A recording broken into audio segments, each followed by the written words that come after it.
Ciencias Educativas Profesionales AC. Ciencias Sociales. Presidentes de México. Profesora Irene Sandoval. Licenciada en Educación y Seguridad Ciudadana.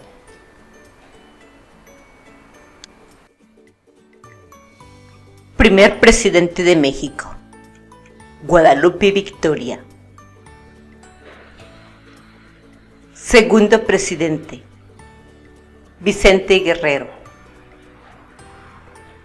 Tercero, José María Bocanegra. Cuarto, Pedro Vélez. Quinto, Anastasio Bustamante.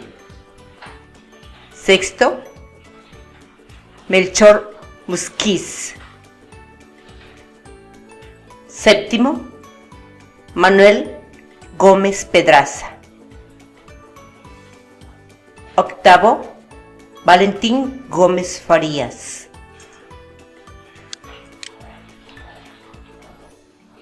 Noveno, Antonio López de Santana. Décimo, Miguel Barragán.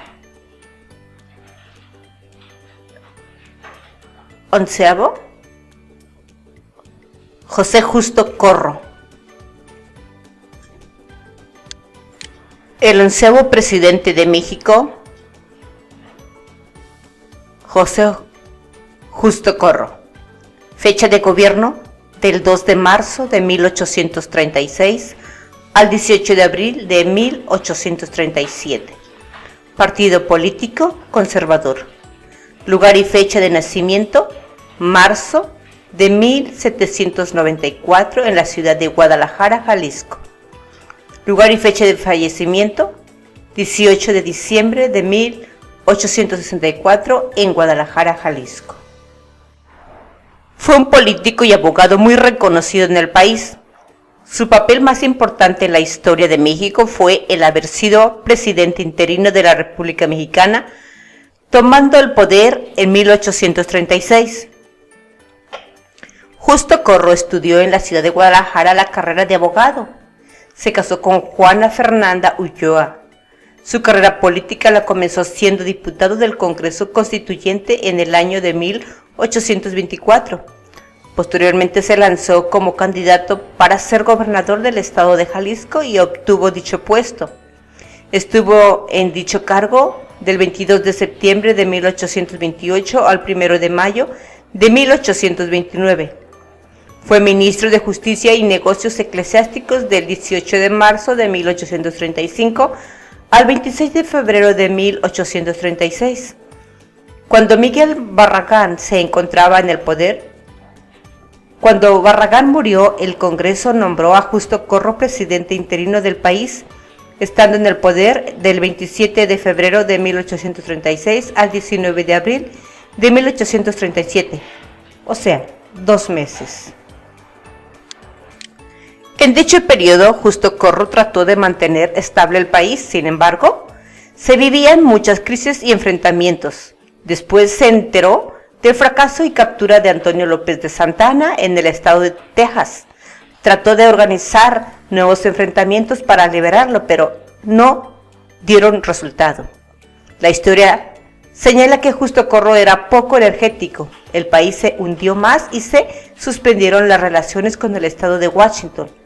También, durante su mandato, a principios del siglo XIX, Justo Corro promulgó las 7 leyes, o la Constitución del régimen centralista, el 30 de diciembre de 1836, que Santana había promovido en un principio cuando fue presidente de México. Lo anterior provocó que el sistema federal cambiara su forma de gobierno y la República Central. En la nueva ley se señaló la importancia de las votaciones. Recalcaba que los próximos votantes del país solo serían aceptados aquellos que supieran leer y escribir. Se formó un nuevo poder, el Supremo Poder Conservador, el cual tenía el poder de controlar a los otros 3 poderes que ya existían, ejecutivo, legislativo y judicial. Es preciso saber que José Justo Corro era muy religioso. En la época que fue presidente de México tuvo que tomar muchas decisiones que no fueron las mejores en ese entonces, debido a que no contaba con conocimientos militares y las guerras que había eran demasiadas para él. Algunas cosas que se hicieron o que hizo Corro de forma equívoca siendo presidente fueron: provocó que el clero volviera a tener una gran influencia en el país, redujo el valor de la moneda de cobre a la mitad, debido a la crisis económica que tenía México. Sus enfrentamientos militares no tuvieron resultados positivos porque no tenía conocimientos militares. Después de concluir con su puesto de presidente, se retiró 19 de abril de 1837 y se dedicó a la religión. Fue por eso que le apodaron el Santo. En las elecciones que se dieron después, Anastasio Bustamante ganó el puesto de presidente del país del 19 de abril de 1837 al 1 de marzo de 1839. Así fue como Justo Corro volvió a la ciudad de Guadalajara y ahí pasó los demás años de su vida. Murió en dicho lugar el 18 de diciembre de 1864. El 12º presidente o 12º fue Nicolás Bravo. Veamos un poco de él. 12º presidente de México. Fecha de gobierno del 11 de julio al 17 de julio de 1839. Partido político centralista. Lugar y fecha de nacimiento 10 de septiembre de 1786 en Chichihualco, en el estado de Guerrero.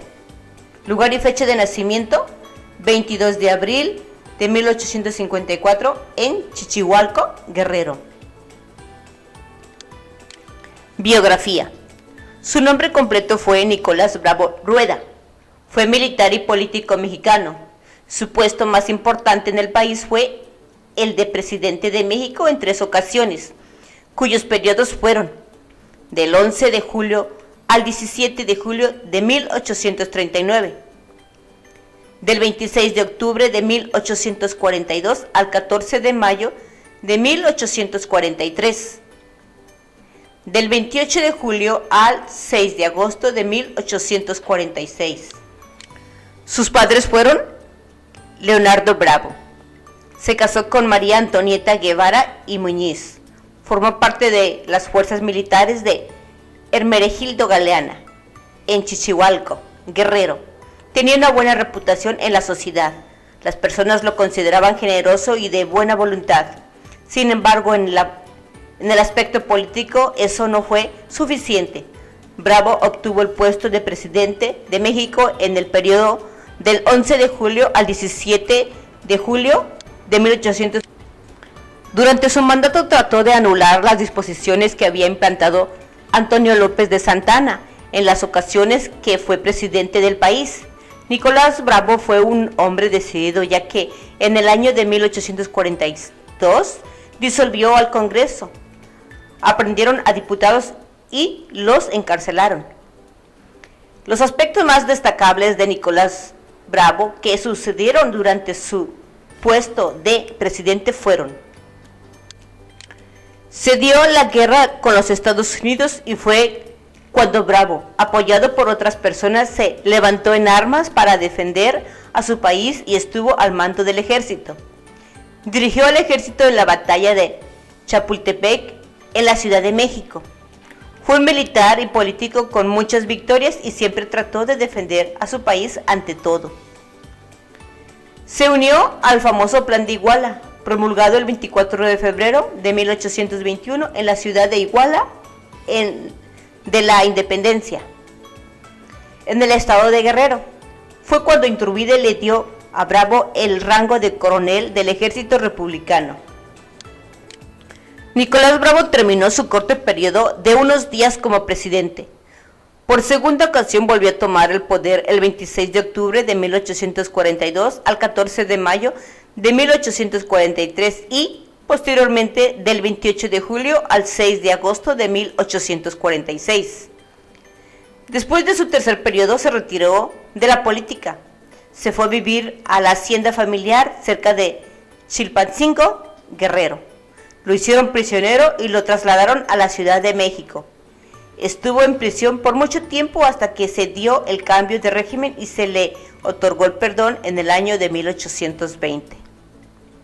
Posteriormente fue consejero del Estado y miembro de la Segunda Regencia del 11 de abril al 18 de mayo de 1822. Participó en enfrentamientos políticos para la destitución de Iturbide como emperador de México. Fue vicepresidente cuando Guadalupe Victoria tenía el poder como presidente del país. En 1829 se nombró a Vicente Guerrero como el segundo presidente de México y como vicepresidente estuvo Anastasio Bustamante. Este último fue partidario de Bravo. Fue cuando el país atravesó una de las crisis más graves porque Bustamante se dedicó a crear revueltas y problemas políticos contra el presidente. En 1841 fue diputado del Estado de México. Después fue presidente del Consejo el 16 de octubre de 1824.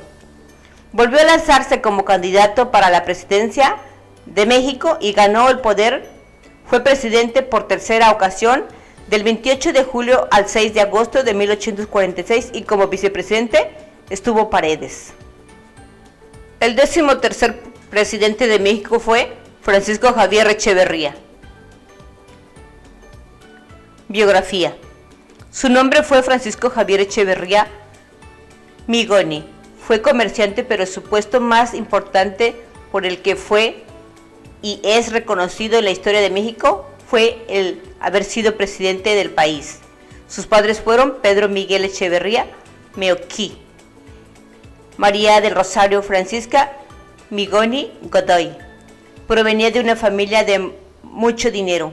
Estudió en las mejores escuelas de Veracruz. Desde muy joven le interesó la política. Por influencia de su padre, Francisco Echeverría, se dedicó a los negocios familiares y al comercio. Fue una persona inteligente y culta. Decidió sobresalir y se interesó por la lectura de los libros relatados por famosos economistas franceses. En el año de 1836, cuando Anastasio Bustamante era el presidente del país, Echeverría formó parte del Consejo del Estado en la Hacienda. La primera intervención francesa en México provocó daños económicos y el Estado de Hacienda no contaba con los elementos suficientes para rescatar y apoyar a las aduanas marítimas de México.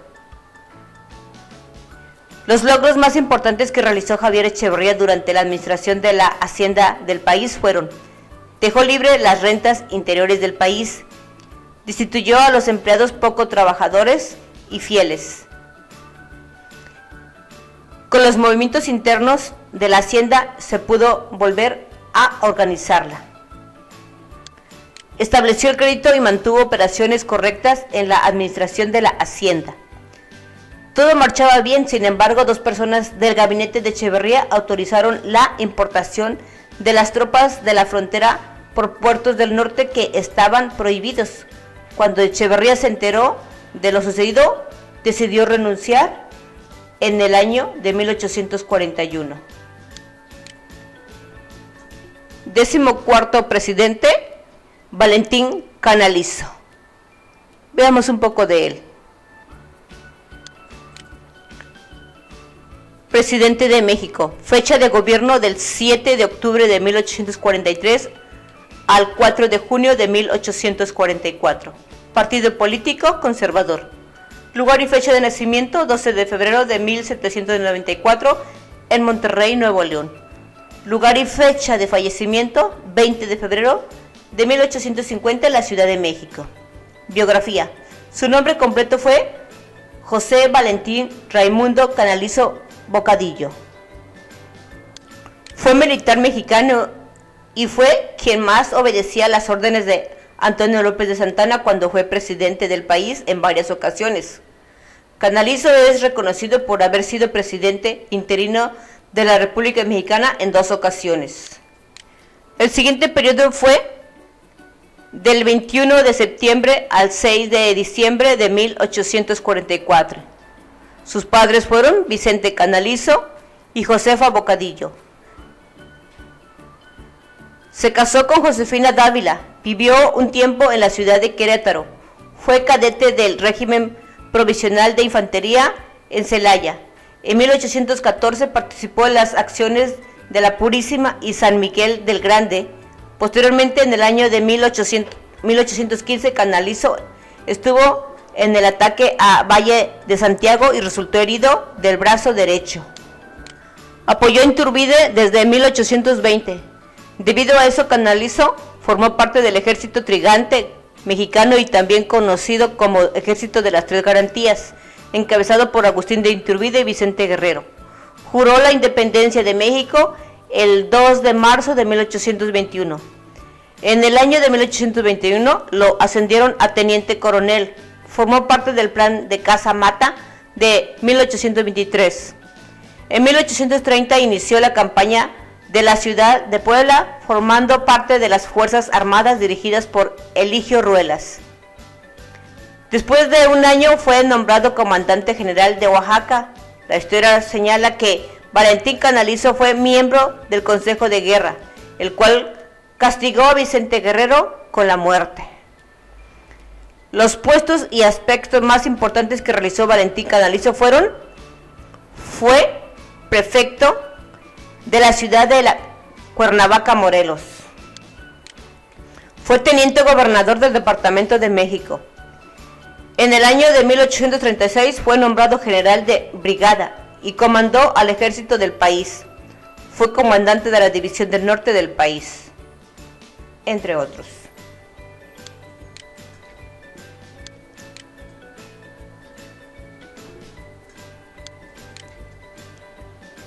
Decimoquinto presidente, José Joaquín de Herrera.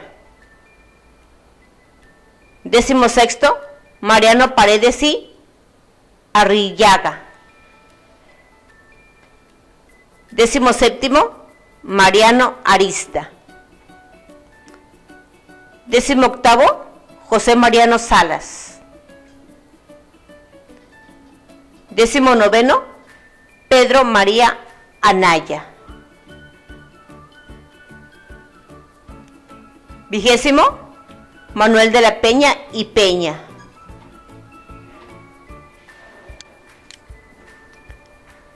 21º, Juan Bautista Ceballos.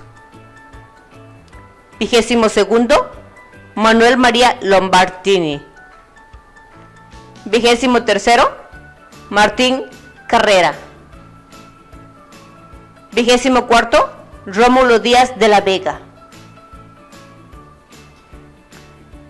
25º, Juan N. Álvarez. 26º, Ignacio Comonfort. 27º, Benito Juárez. 28º, Félix María Zuluaga.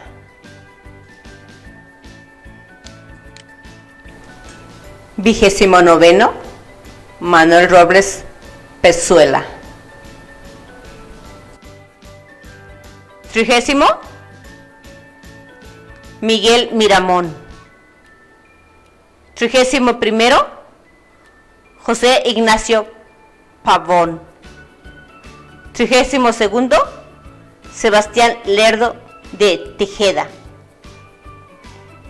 33º, José María Iglesias. 34º, Juan Nepomuceno Méndez. 35º, Porfirio Díaz. 36º, Manuel González. 37º, Francisco León de la Barra. 38º, Francisco I. Madero. 39º, Pedro Lascaurian. 40º, Victoriano Huerta. 41º, Francisco S. Carvajal. 42º, Venustiano Carranza. 43º, Adolfo de la Huerta. 44º, Álvaro Obregón.